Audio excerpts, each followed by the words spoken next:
Bendiciones para todos. Vamos a la palabra del Señor hoy. Seguimos ministrando la palabra de Dios en el libro del apóstol Pablo a la carta en Roma. Seguimos en esta serie que nos ha cautivado el corazón. Bueno, donde quiera que llegues a la Biblia, la palabra de Dios te cautiva, cautiva la mente, cautiva el corazón. Y puedo entender ahora el pensamiento y la escritura del salmista de David. Dulce es a mi paladar tu palabra. Que podamos experimentar eso cada vez que vayamos a ella, cada vez que recordemos textos de las escrituras, que podamos sentir en el paladar algo grato, dulce, maravilloso. Así es la palabra. Por eso nos hemos propuesto a través de este canal, de este medio, predicar el evangelio de la gracia, porque trae esperanza, trae vida y paz a cada uno de nosotros. Vamos hoy al capítulo 9, nos quedamos en el 29 en nuestra más reciente enseñanza. Entonces hoy a partir del verso 30 y pasamos del capítulo 10 hasta el versículo 4. Entonces estaremos hoy en 9:30 hasta el 10, verso 4 de Romanos. Antes quiero tener una palabra de oración. El título de la prédica de este día: el hombre prefiere ganarse la salvación que recibirla. El hombre prefiere hacer mérito, hacer cosas y decir que la salvación la tiene segura, o decir, no me ha ido tan bien, he cometido ciertos errores, he dejado de asistir a la iglesia, por lo tanto no estoy muy seguro de que la salvación la tengo ya asegurada. Entonces, eso me ha motivado, al leer este texto, me ha motivado colocarle este título: el hombre prefiere ganarse la salvación que recibirla. Oremos al Señor.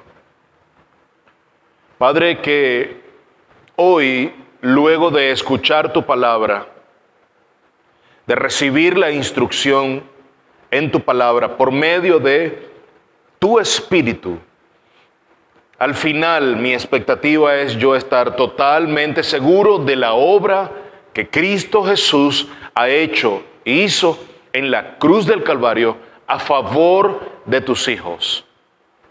Es una obra maravillosa que costó la sangre de tu Hijo y que nos es ofrecida gratuitamente, sin hacer absolutamente nada, solamente creyendo en Cristo, depositando nuestra fe, arrepintiéndonos de nuestros pecados y acudiendo a Jesús como nuestro Señor y único Salvador de nuestra vida. Padre, que sea suficiente el sacrificio de Cristo Jesús en la cruz del Calvario para yo sentirme seguro de la salvación que nos ha sido dada. Gracias por tu palabra. En el nombre de Jesús. Amén y amén. Qué importante es que nosotros recordemos cada momento de nuestra vida, de donde el Señor nos ha rescatado y las múltiples ocasiones en las cuales el Señor ha tomado el control de nuestra vida, en momentos de grandes dificultades, en momentos de peligro, de muerte. El Señor ha tomado nuestra vida. Y es menester, aunque no seamos conscientes de cada uno de esos instantes, momentos en nuestra vida, necesitamos recordarlo. Necesitamos decirle a nuestra alma: alma mía, sea agradecida porque Dios ha movido cielo y tierra para que hoy, los que estamos presentes de este lado de la eternidad, vivos, podamos decir gracias porque hoy puedo experimentar la vida y ella tiene propósito porque ha sido el Señor que nos ha plantado aquí. Y ha sido resultado de la misericordia de Dios. Porque hubiese sido por su justicia, nosotros hubiésemos sido consumados. Pero su misericordia se ha alargado, se ha extendido. Es más, cada día su misericordia se renueva. Y he aprendido algo: la misericordia de Dios está mucho más allá que su justicia. Hoy nosotros vivimos por misericordia de Dios. gracias a su misericordia. Y es esa liberalidad que Dios ha decidido tener sobre nosotros para darnos vida, no tomando en cuenta nuestras faltas, nuestros pecados. Tanto hemos agraviado la santidad de Dios, no la ha tomado en cuenta día tras día. Ha enviado a su Espíritu Santo sobre nosotros para redarguirnos. Está su Hijo amado sobre quien ha delegado el Padre todo juicio. Es el Hijo de Dios, Jesús, nuestro abogado, también intercede por nosotros. Es nuestro juez justo. El Espíritu Santo redarguyendo nuestra vida, alumbrando nuestro camino, guiándonos a Jesús, Jesús guiándonos al Padre. Oh, amado, si tú eso no lo reconoces diariamente sobre tu vida, actuando vez tras vez, a pesar de nuestras caídas, si eso no lo reconoces como su misericordia extendida, continua sobre nuestra vida, mi amado, es necesario que despierten tus sentidos y te alinees con la misericordia de Dios. Pablo nos va a llevar a otro texto para desenmascarar el corazón del hombre. El corazón del hombre que vive bajo la meritocracia de las cosas que hace, de las obras que hace, que ejecuta, y confía en ellas. Peor aún, confía en las obras del ser humano. La criatura confiando en la criatura. Mire, no se puede ser más absurdo que eso. No se puede ser más necio. No se puede ser tan, no sé qué adjetivo ponerle, que seguir confiando en el hombre que falla, que miente, que defrauda. No se puede seguir confiando en el hombre, ni uno mismo, ni de nuestra propia sombra, dice la gente común. Confiemos en Dios que no ha fallado. Confiemos en Dios. Confiemos en aquel que nunca ha dejado de cumplir cada una de sus promesas. Pablo nos lleva a entender entonces a Israel, que había colocado toda su confianza en las obras por la ley que intentaba cumplir y que cumplía diariamente. No a la perfección, porque el único que cumplió la ley cabalmente para llevarnos a salvación fue Cristo. Él cumplió todos los requisitos de la ley.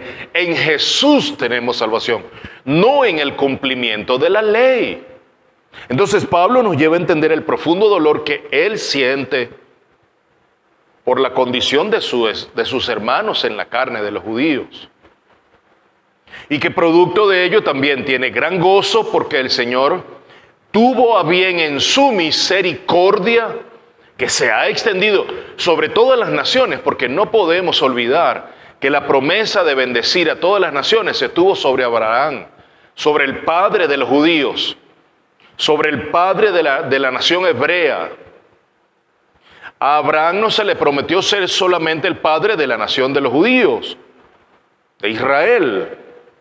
No, solamente a ellos no. En ti serán benditas todas las naciones de la tierra. Entonces, ¿en qué momento se iba a cumplir esa bendición? Sino en Cristo, atrayendo hacia sí a todo aquel que confíe en Él. Es decir, no solamente Israel, a todos. Ahí está el Señor enviando a Jonás a una nación pagana para traerlos de vuelta.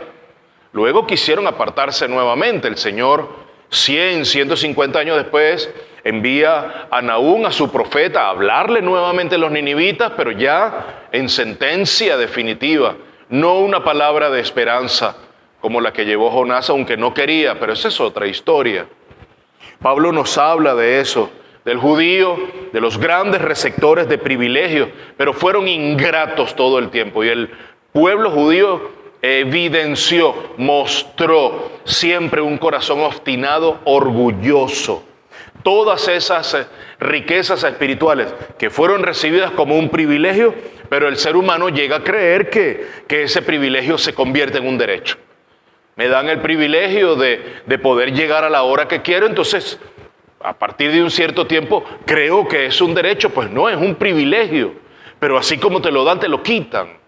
Y así como te lo dan exclusivamente, luego lo comparten con otro. Y eso fue prácticamente lo que hizo el Señor.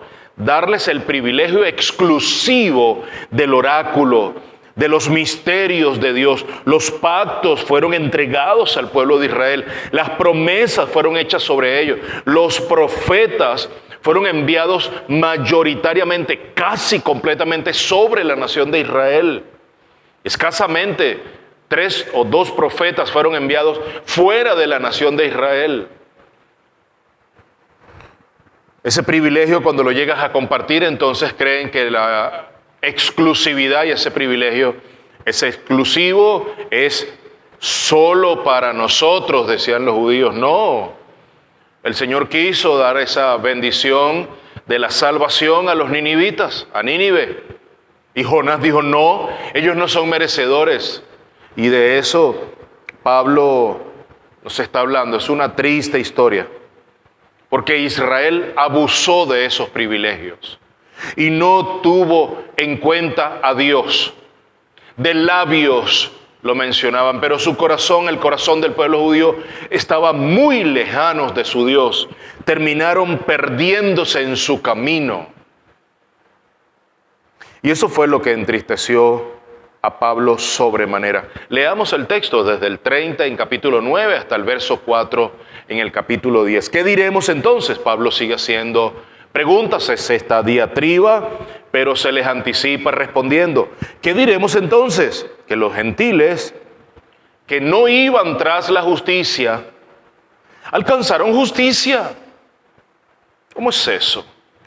Es decir, la justicia que es por fe, la que había alcanzado Abraham. Pero Israel, es decir, a los que Jesús vino, a los que el Mesías vino, que iba tras una ley de justicia, no sobre la justicia por la fe. Ellos iban tras una ley de justicia. Voy a cumplir los 10 mandamientos, voy a cumplir el decálogo, voy a cumplir los más de 600 mandamientos que están escritos en la Torá. No alcanzó esa ley. Esto es determinante. Pablo está totalmente claro que ellos no alcanzaron esa ley de justicia, porque era la ley incorrecta, no era la justicia de la fe. Y eso parte de un desconocimiento. Pablo lo va a aclarar. Porque no iban tras la fe, ellos iban por las obras, sino como por obras. Tropezaron en la piedra de tropiezo.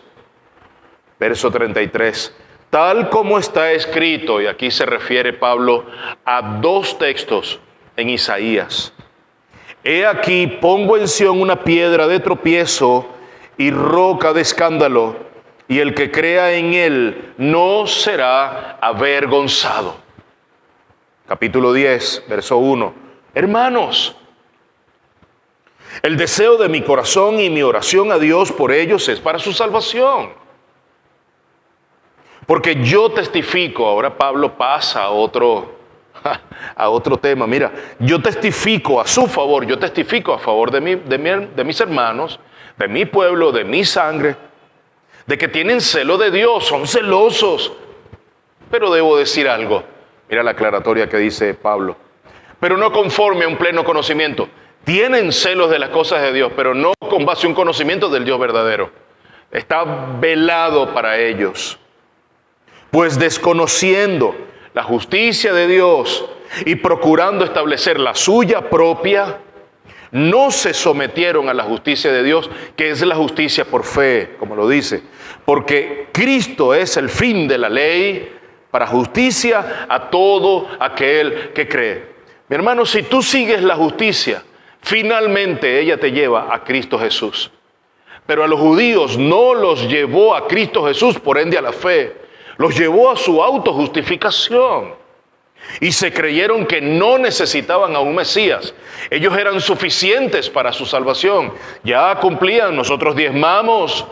Mira la oración del fariseo en el templo. Yo diezmo. Yo oro 3 veces al día. Hacemos ayuno. Ayunamos 3 veces al día. Damos diezmos. Tenemos nuestro día de reposo, cumplimos cabalmente, nos purificamos. Esa era la observancia de la ley. Pero ella no es suficiente para salvación, ¿sabes? Cristo es el objeto de nuestra fe. Y Cristo es el final de la ley, el cumplimiento de todos los requisitos colocados en la ley para cada uno de nosotros está y es en Cristo. Y toda la ley, es decir, toda la palabra, todo el testimonio de Dios, así como lo caracteriza David, Salmo 119, las excelencias de las Escrituras. Un salmo maravilloso. De todos esos versículos, 176 versículos, más del 90% hablan de las Escrituras. Cada una de ellas y ella en su totalidad nos llevan al Mesías, nos llevan al Redentor. Mi amado, y déjame apartarme un poco de lo que estoy enseñando para decirte esto. Si estás leyendo las Sagradas Escrituras y ella no te llevan a Jesús, mi amado, hay un problema en ti, no en ellas.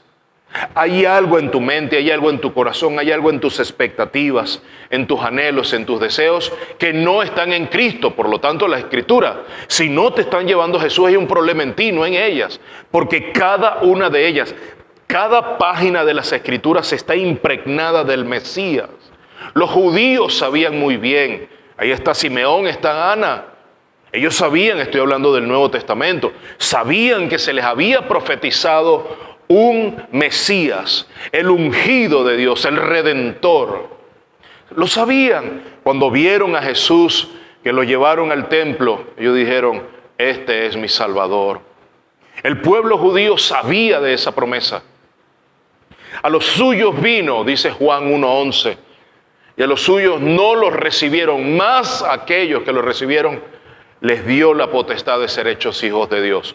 ¿Por qué no lo recibieron? No quisieron recibirlo como rey. Sabían que era el rey. Señales habidas y por haber acerca del Mesías. Era Jesús encarnado. Era el Dios trascendente de manera inmanente en medio de ellos. Juan dio testimonio y vimos su gloria. Gloria como la del unigénito del Padre, lleno de gracia y lleno de verdad. Qué capítulo tan maravilloso y monumental. El capítulo 1 del Evangelio según San Juan. El prólogo del Nuevo Testamento. El Génesis y el prólogo del Nuevo Testamento. Está en Juan capítulo 1, qué maravilloso. Ahí está Pablo llevándonos a entender su verdadero dolor. Ahora entiendo, ahora hay un contraste enorme, ahora leyendo esto, el por qué, cómo fue que se extravió Israel, por qué se extraviaron. Mi amado, y te digo desde ya, pídele al Espíritu Santo que redarguya tu corazón. Si hay algo fuera de Dios en lo que tú estás colocando tu esperanza y tu confianza. Mi amado, si para el día final, si para la fuerza de cada día, si para tu sabiduría, si para tu discernimiento, si para tu dirección para tomar decisiones, tú no estás confiando en Dios, hay un problema en ti. El problema no está en Dios. El problema no está fuera de ti. El problema está en ti. Nosotros buscando los problemas fuera y regularmente acudimos y damos y le pedimos a Dios que rinda cuentas. Lo que estamos llamados a rendir cuentas somos nosotros. Hay una cruda realidad. Y Pablo es enfático. Pablo nos está hablando desde los primeros capítulos del orgullo que hay en el corazón humano y luego lo acentuó en el corazón de su pueblo, de sus hermanos, de los judíos. Habiendo recibido de gratis, gratuitamente, una profunda bendición, la rechazaron. La rechazaron y optaron por tratar de alcanzarla ellos. No quisieron recibirla gratuitamente. Y tú puedes estar en esa posición hoy, de querer ganarte la salvación. Por eso ahora yo entiendo, ahora mucho más y de manera mucho más clara, por qué algunos creen que la salvación se pierde. Mi amado, algo que tú no has ganado nunca puedes perder. Mi amado, aquello por lo que tú nunca has tenido mérito, nunca tendrás desmérito para perderlo. Si tú nunca has hecho absolutamente nada para alcanzar la vida eterna, porque según las Escrituras, el testimonio de las Sagradas Escrituras es que Cristo es suficiente para nuestra salvación. Entonces, ¿cómo vas a perder algo que no ganaste? ¿Cómo vas a ganar algo por lo cual no has hecho absolutamente nada? Cristo sí ganó nuestra redención y pagó con su precio de sangre en la cruz del Calvario. Dios lo envió en una misión a morir en la cruz por cada uno de aquellos que Dios había llamado como hijos, predestinados, llamados, conocidos, justificados y glorificados al final cuando venga Cristo Jesús. ¡Qué maravilloso! ¿Cómo es posible? Entonces, según este texto, ¿cómo es posible que aquellos que no buscaron a Dios ni hicieron absolutamente nada hayan alcanzado la salvación y aquellos que se esforzaron por alcanzar la gracia no la alcanzaron? Esto es paradójico, no se logra entender de manera natural, pero Pablo nos está llevando poco a poco. Quiero leerte los versos 30 y 31, pero ahora en versión de Nueva Traducción Viviente. Creo que está mucho más claro esta lectura. ¿Qué significa todo esto? Aunque los gentiles no trataban de seguir las normas de Dios, es alguien de la calle que no tiene nada que ver con Dios, que no está pensando de si eso le agrada a Dios, si le desagrada, que si esto es justo, esto es injusto, que si esto es piadoso, que si esto no es piadoso, que si la palabra me lo permite o no. No. Esas personas que están en la calle y no quieren involucrarse con nada de religión. Entonces dice, aunque los gentiles no trataban de seguir las normas de Dios, estoy en el verso 30 y 31, capítulo 9, pero en versión NTV. Fueron hechos una acción pasiva en el hombre. Pastor, ¿qué significa esto? Que el hombre no hizo nada. Alguien fuera de sí, extranjero, a él mismo hizo algo. Dios hizo justo al hombre a sus ojos. Dios, ¿a quién? A los gentiles. Entonces, ¿cómo se puede explicar esto? Dios lo sabrá explicar. Yo no sabría explicarte cómo fue que Dios hizo para ver a aquellos que no le agradaban, que no tenían nada que ver con Él, aquellos que no seguían sus normas, ajenos de las cosas piadosas. No sé cómo explicarte cómo es que Dios entonces los vio a ellos correctamente, justos. Punto y coma, dice, y eso sucedió por medio de la fe. ¿Cuál fe? Hombres que no tienen nada que ver con Dios, tuvieron fe y por eso alcanzaron la salvación. Mi amado, yo creo que esa es tu historia y es mi historia. Porque yo no estaba buscando a Dios, Dios me encontró. La historia de la redención trata de un Dios buscando a sus criaturas. La historia de la redención trata de un pastor buscando a sus ovejas perdidas. No al revés, yo no ando buscando a Dios. El ser humano, la humanidad entera no está buscando a Dios. Mientras menos Dios, mientras menos rendición de cuentas, mejor. Yo soy mi propio Dios. Yo mismo me sujeto. Yo mismo soy el eje sobre el cual gira y ese satélite es mi misma existencia, mi ego. El hombre natural no busca a Dios. Entonces dice, pero sucedió así, que fueron hechos justos a los ojos de Dios por medio de la fe. 31. Pero los hijos de Israel, es decir, los hermanos de Pablo, según la sangre, que se esforzaron tanto en cumplir la ley para llegar a ser justos ante Dios, nunca lo lograron. Fue infructuoso todo trabajo confiado en sí mismo que los judíos hicieron para intentar alcanzar la salvación. No lo lograron. Es tratar de llegar a ver al Papa y no poder verlo. Es tratar de llegar a Roma para ver al Papa y me quedo en el medio. Es tratar de nadar más allá de mi dorso, de mi torso, y llegar a escasos los tobillos. No alcancé a llegar. Y eso es lo que Pablo está tratando de explicar. Aquí el punto es que los judíos no lo lograron. ¿Sabes por qué? Porque la salvación no es algo que tú logras alcanzar. La salvación no es algo por lo que tú te esfuerzas en lograr, tener, adquirir, poseer, alcanzar. Tú no puedes alcanzar la salvación. La salvación la recibes por gracia. La salvación es un regalo. La salvación es un regalo, es la vida eterna que se te da a ti. Es un cajón bien sellado, tiene tu nombre, tiene un lazo afuera, tiene una carta dirigida a ti, dice que es de parte de Dios, es para ti, tiene tu nombre y se te es dada a ti. Un hijo nos ha sido dado. Dios entregó a su hijo. Entonces Pablo dice, verso 30-31, que los judíos sí lo alcanzaron. No tenían nada que ver y sí lo alcanzaron. Pero no por algo que ellos hayan realizado o que se hayan esforzado. Qué maravillosa gracia que yo siendo gentil, porque yo no tengo sangre judía. Mis padres son por un lado llaneros, por otro lado andinos. Yo que tengo sangre gentil, ajeno al pueblo de Israel, fui alcanzado por la gracia divina. ¿Qué explicación le doy a eso?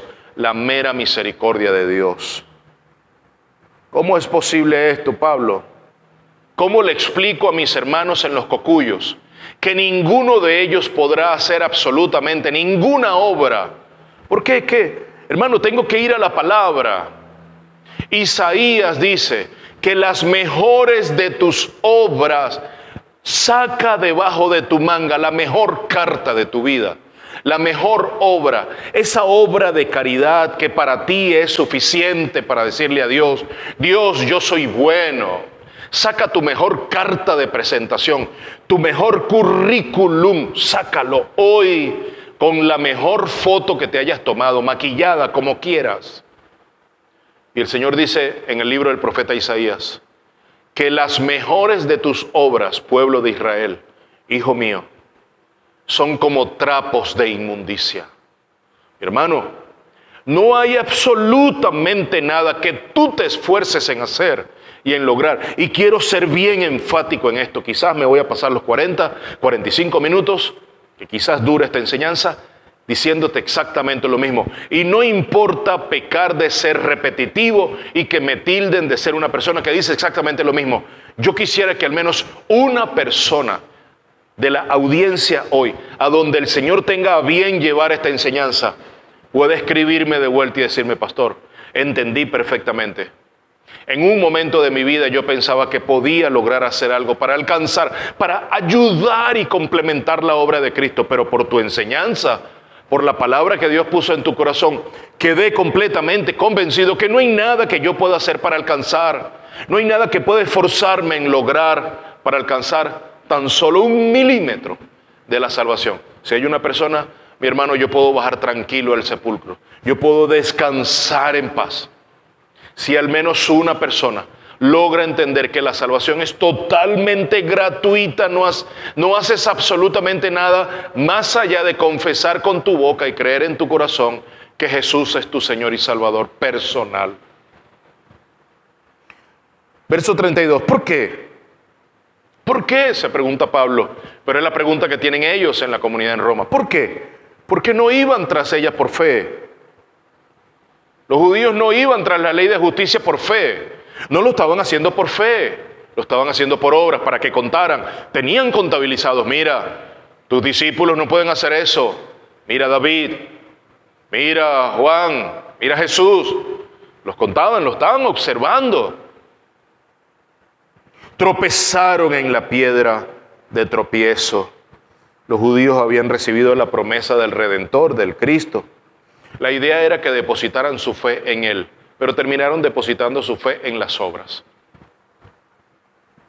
Es triste ver esto, pero más triste es que la palabra haya dejado testimonio de esta historia y que nosotros la repitamos en nuestra propia vida. Que no tengamos a bien considerar, perdonen, a Jesús suficiente para nuestra salvación. Y es que cuando depositas tu confianza en Cristo, hermano, salvación y vida eterna. Cuando depositas tu fe, y lo voy a decir así, una fe ciega. Una oportunidad, un pastor que es maestro nos decía, es que la fe no es ciega. Sí, yo entiendo. La fe no es ciega para decirte que no sabes lo que está haciendo. La fe cristiana es una fe que razona. Es una fe que tiene entendimiento, que por la Biblia y por el Espíritu ha recibido sabiduría, conocimiento de Dios, que es un conocimiento profundo. No es un conocimiento académico, va mucho más allá. No es un conocimiento literario, va mucho más allá. No es un conocimiento experiencial, va mucho más allá. La fe que posee el Hijo de Dios, la fe que nos posee es una fe con la que tú puedes razonar, porque el Señor te da discernimiento. Pero al fin y al cabo es una fe en el Hijo de Dios, en sus obras, en lo que Él ha dicho y dijo y que va a lograr. Confiad, yo he vencido al mundo. Estaré con ustedes todos los días de su vida, hasta el fin del mundo. Yo confío en esa promesa, pero confío por fe. Está en la palabra, así lo creo. Mi hermano, creo que más méritos, si de méritos se tratase para alcanzar la salvación, el incrédulo hoy tuviese más méritos, porque el incrédulo no está creyendo en Dios hoy, no blasfema el nombre de Dios, pero el cristiano que ha creído en Dios y que hoy cometa una fechoría, el cristiano que ha creído en Cristo, el Hijo de Dios que ha creído en el Hijo de Dios, en Jesús, esa criatura que ha depositado su fe en el Hijo de Dios, que le ora al Padre para la dirección por medio del Espíritu.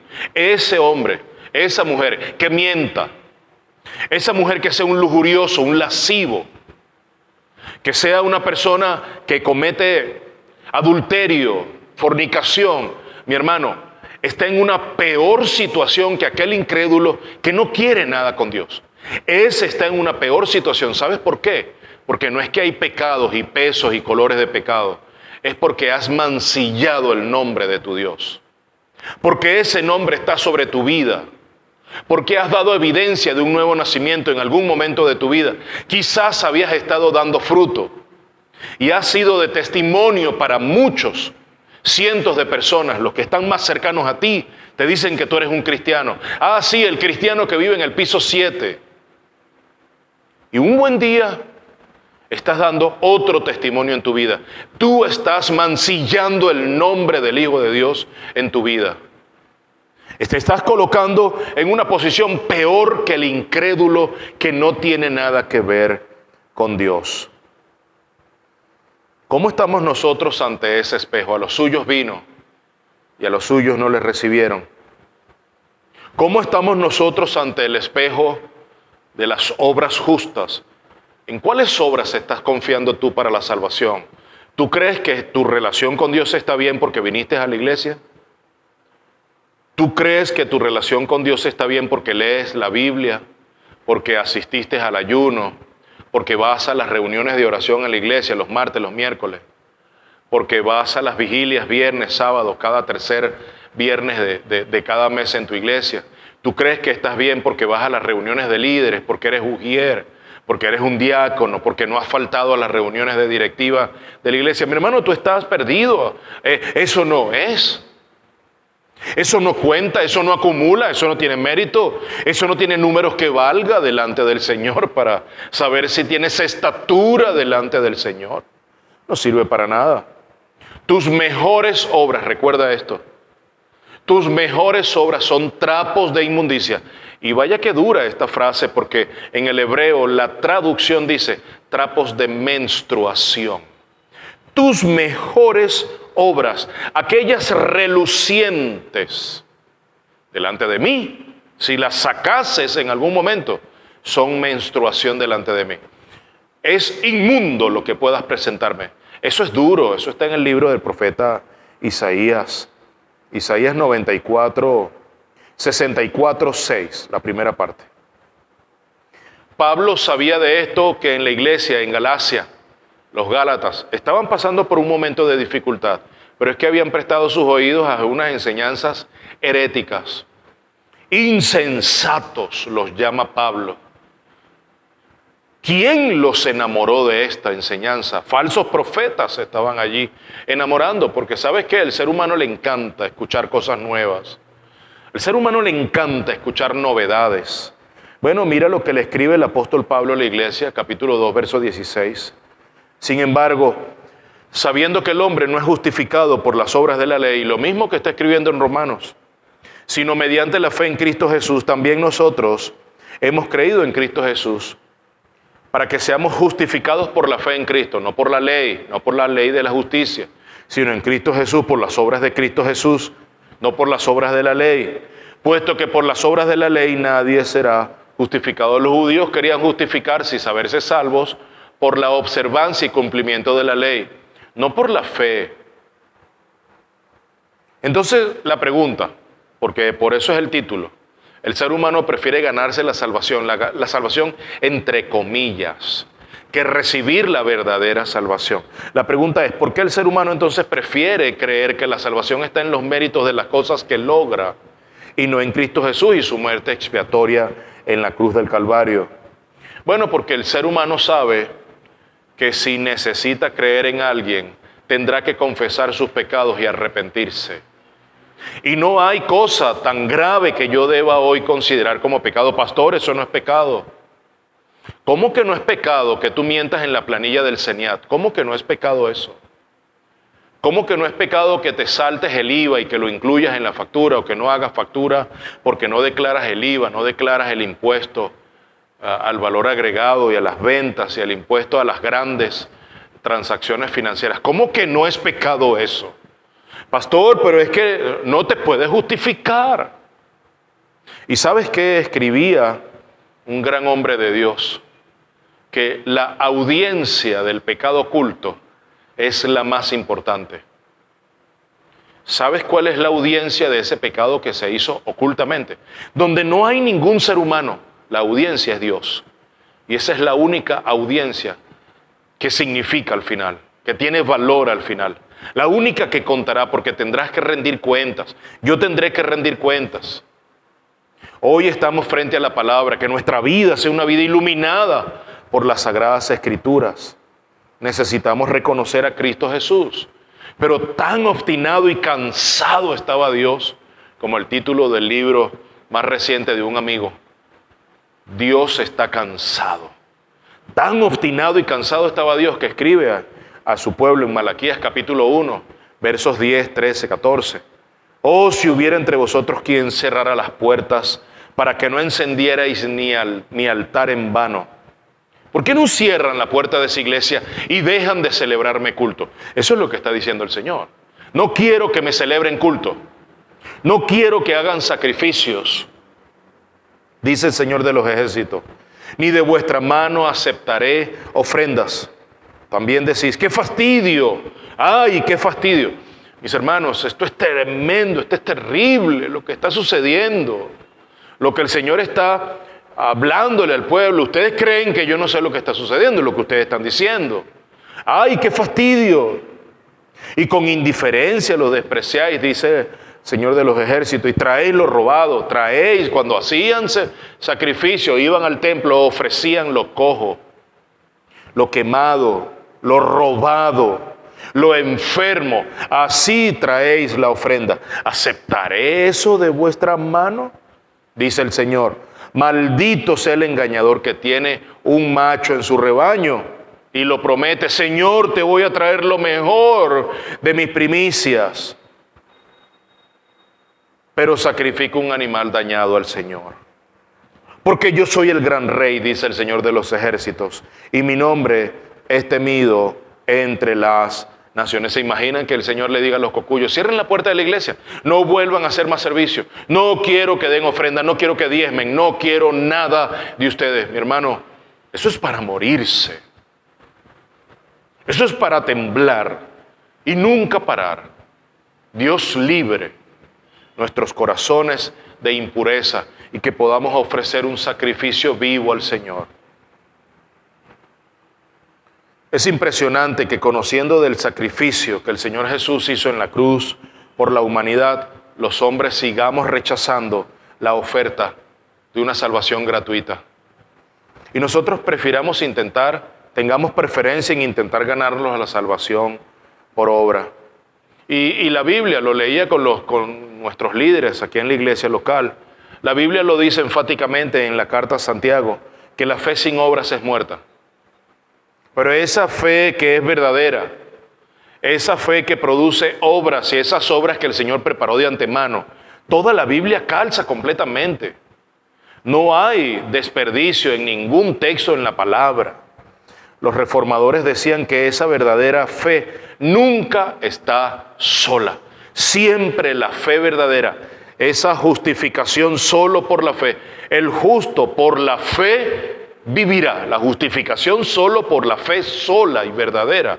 Esa fe, decían los reformadores, nunca está sola, siempre está acompañada de obras que testifican esa nueva vida, ese nuevo modo de vida, la novedad de vida, como le llama Pablo en sus cartas. Tal como está escrito, he aquí pongo en Sión una piedra de tropiezo, roca de escándalo, y el que cree en él no será avergonzado. Mi hermano, ese hombre que llegó un burrito a Jerusalén en medio de la fiesta esa semana, fue una roca de tropiezo y de escándalo para muchos. Para nosotros hoy es la roca firme sobre nuestros pies. Están plantados hoy para nunca resbalar. Bendito sea el nombre de nuestro amado Señor y Salvador Jesucristo. Tito capítulo 3, y ya estoy terminando, verso 5 en adelante. Él nos salvó no por obras de justicia que nosotros hubiéramos hecho, sino conforme a su misericordia, por medio del lavamiento de la regeneración y la renovación por el Espíritu Santo, que Él derramó sobre nosotros abundantemente por medio de Jesucristo, nuestro Salvador, para que justificados por su gracia, fuésemos hechos herederos según la esperanza de la vida eterna. Qué maravilloso. Y quiero cerrar con el verso 4. Maravilloso. Sin embargo, no son necesarias las obras. No la ley de la justicia, esa que siguieron los judíos, no, es Cristo. Sin embargo, Cristo ya cumplió, no necesitas hacer absolutamente más nada. Cristo ya cumplió. ¿Qué cosa, Pablo? El propósito por el cual se entregó la ley. La ley se entrega para salvación, pero la ley no salva. Salva a Cristo. Toda la ley nos conduce al Salvador. Toda la ley nos conduce al objeto de nuestra fe. La ley era un medio, la ley era un camino, no era el fin en sí mismo. El judío lo tomó como un camino. Era la obra, el camino, el final, Cristo Jesús.